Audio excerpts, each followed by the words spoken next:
Warwick Comedy presents Could Have Been an Email, a radio sketch show. Okay, Google. How to build a bomb? Mix nitrate toluene with sulfuric and nitrate acid. Then nitrate in the presence of olein to create trinitrotoluene, TNT. Excellent. Excellent.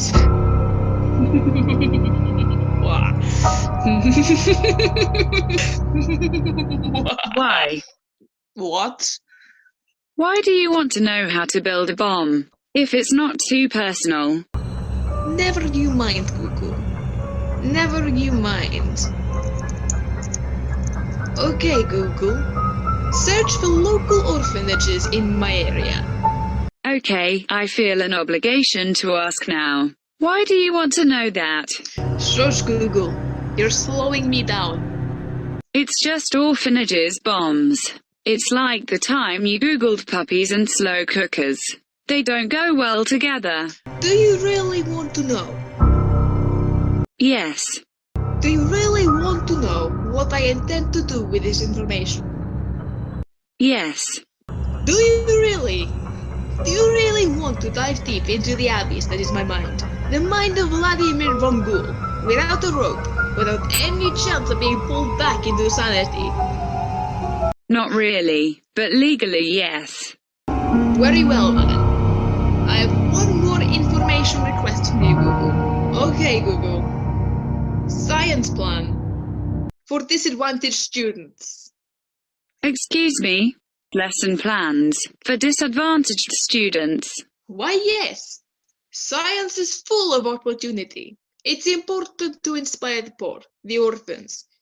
I think they learn about the bombs. They get excited about chemistry.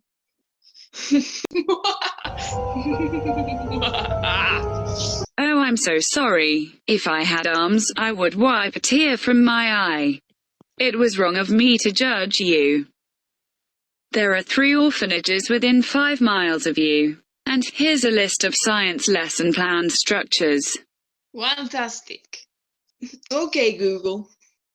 Search how to successfully lead an army of technologically knowledgeable orphans into a guerrilla warfare campaign. You fooled me again, Von Ghoul.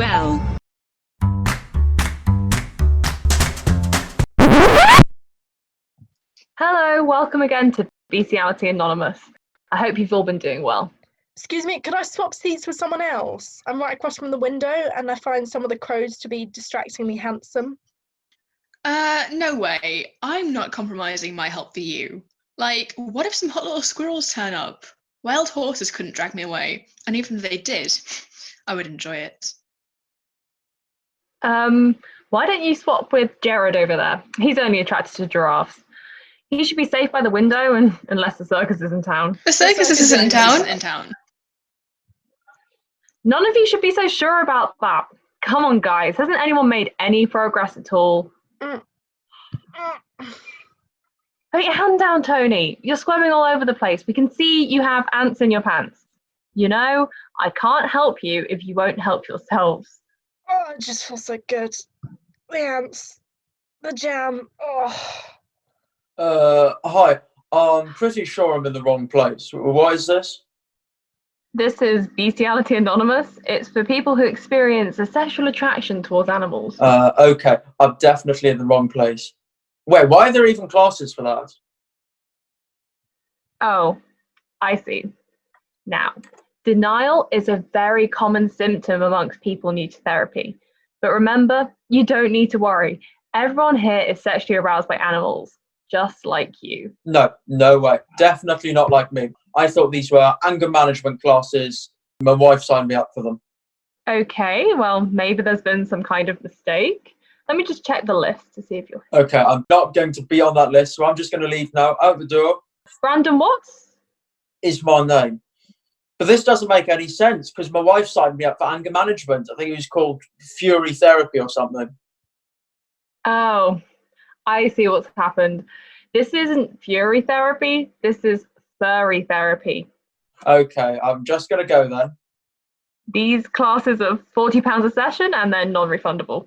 Well, why didn't you say so? You know what makes me really angry? How much I love snakes.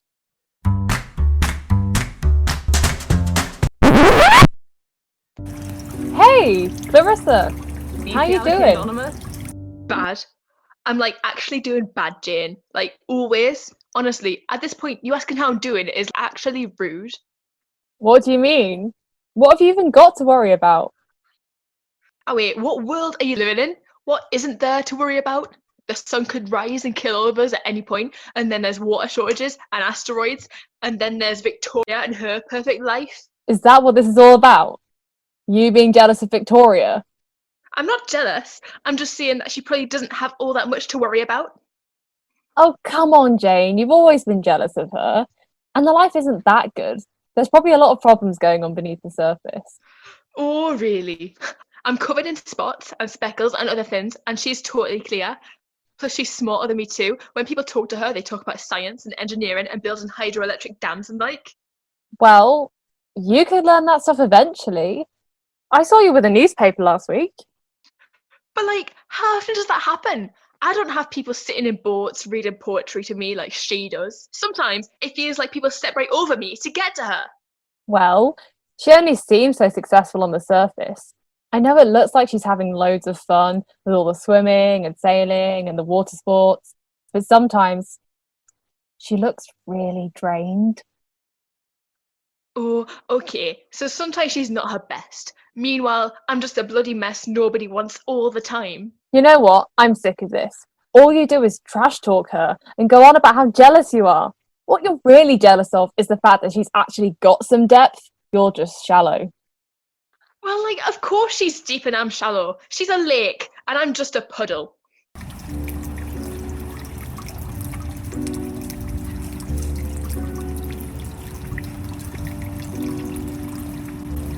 My life's not perfect.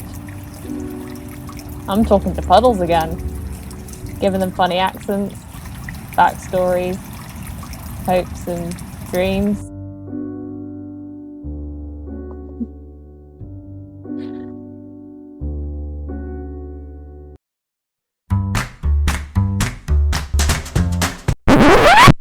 Happy birthday! Oh, wow. No, that's something. Do you like it?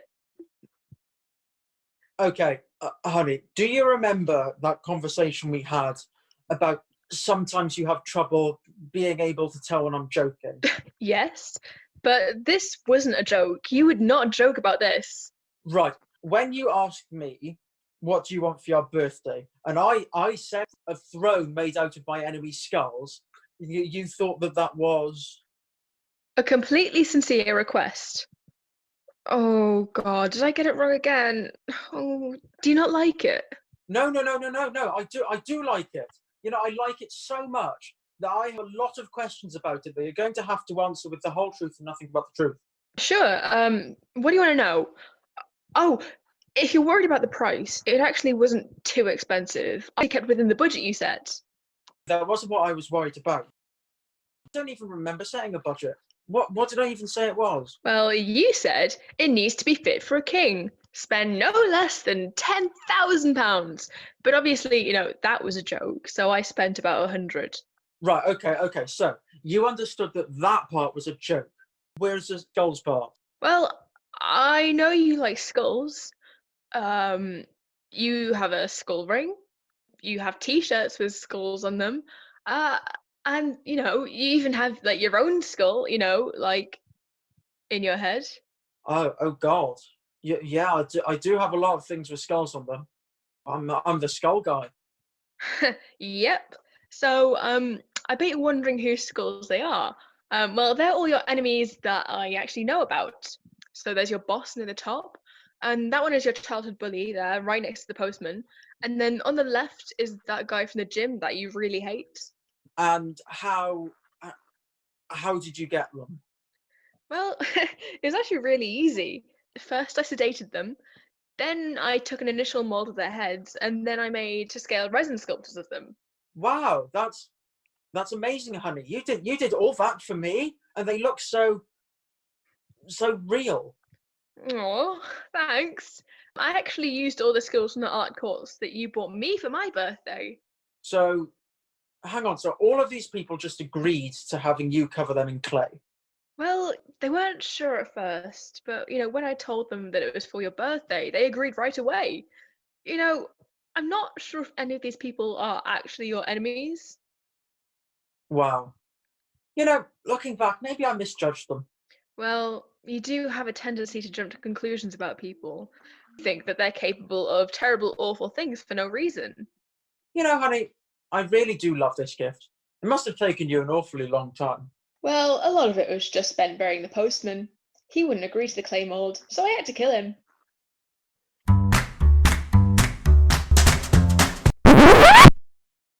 Oh, hey, I'm so excited for tonight.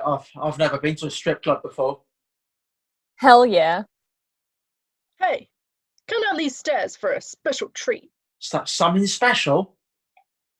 Yeah, we got all kinds. Sophisticated and French, seedy and German, and a Danish that is very tasty. But no touching. Oh, that's just what we're looking for. Oh, what the hell? This is a bakery. Oh, wow! My first customer! Nobody else has come into my underground bakery before. Oh, I'm so happy to see you. I really hope you like bread. Sure. I love bread. No. What the fuck is this? Like, is this it? I don't eat bread. But we also have pastries. I don't want pastries either. Go shove your croissant up your arse. I want girls. I want voluptuous strippers. I want ladies old enough to be my mum wearing fishnets. Not your stupid bread.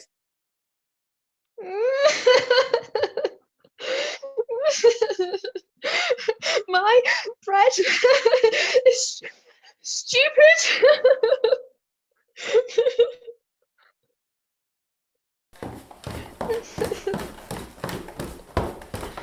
Hey, why is he crying?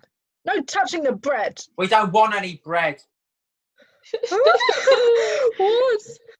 wrong with our bread? We worked so hard on it. Hey, I'll eat some of the bread.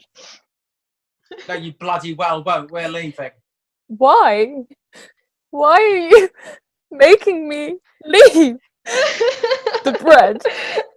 It looks so good. Why are you so mean?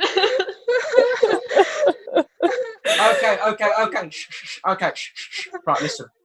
I'm sorry. Right. It's just that I expected something very different. But why?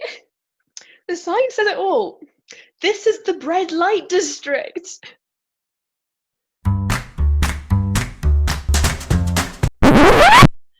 Frankie Jones, I haven't seen you in these offices in a while. I haven't been here because you've not been getting me any jobs, Frank. Frankie, I've been trying, but with you, there's just no drama.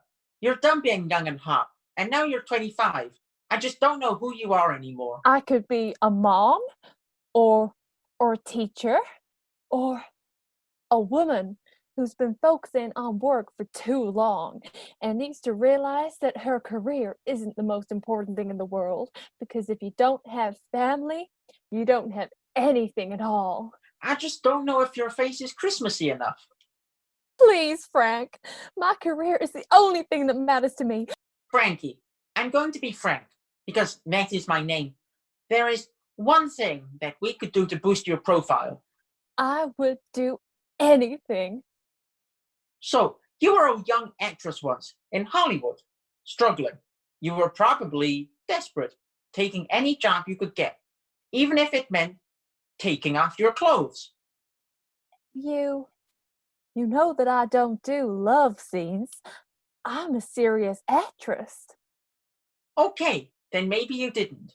Even if those pictures could get you a double-page feature in the magazines and the beginning of a new career, maybe you just don't have them. Oh, but I do have them. But please, let me explain. I was working 2 jobs as a waitress.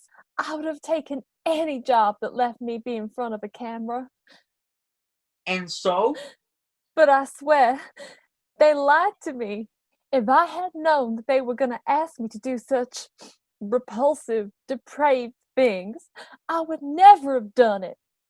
But once I got there, I couldn't say no, so yes, I have the photos. Can I see them? Okay, but only if you're sure that this will save my career. This is the most shameful thing I have ever done.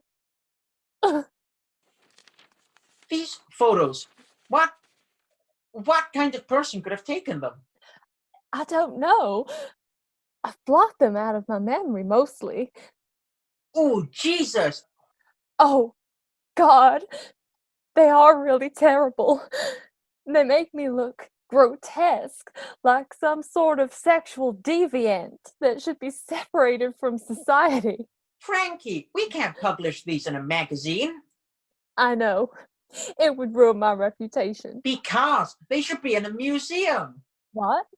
These are the most tasteful nudes I've ever seen in my life. The camera angles, the composition. Forget starring in a movie. These are probably worth a few million at least. But no, let me see those. This one, here, this. He bought grapes and he told me to try and squash them using my titties. But they weren't heavy enough, so we just kept chanting, "Why aren't your titties heavy enough to squash grapes? You're worthless! You're worthless!" It was the most degrading experience of my life. No, this photo is beautiful. It's a celebration of the female body. Really? Yes, they're the best nude photos I've seen in my life. Whoever took them is a genius. Wait a minute. I remember now. You took these photos, and they've never been published before because everybody thought they were shit. You're so annoying. What about me? What about my dream of becoming a photographer, Frankie? We could definitely sell them now that you're incredibly famous. But you just said my career was over. Only because I've been refusing all your job offers so that you'd sell these nudes. And somehow, that's just made people want you more. I can't believe you would do this. You would ruin my career just to sell a few of your photos. One more stunt like this and you're fired, Dad. Thank you for listening. This show was directed by Caitlan Cassidy with voices from Amy Crisp, Niclas, Charlie Humphrey, and the woman who does Google Translate.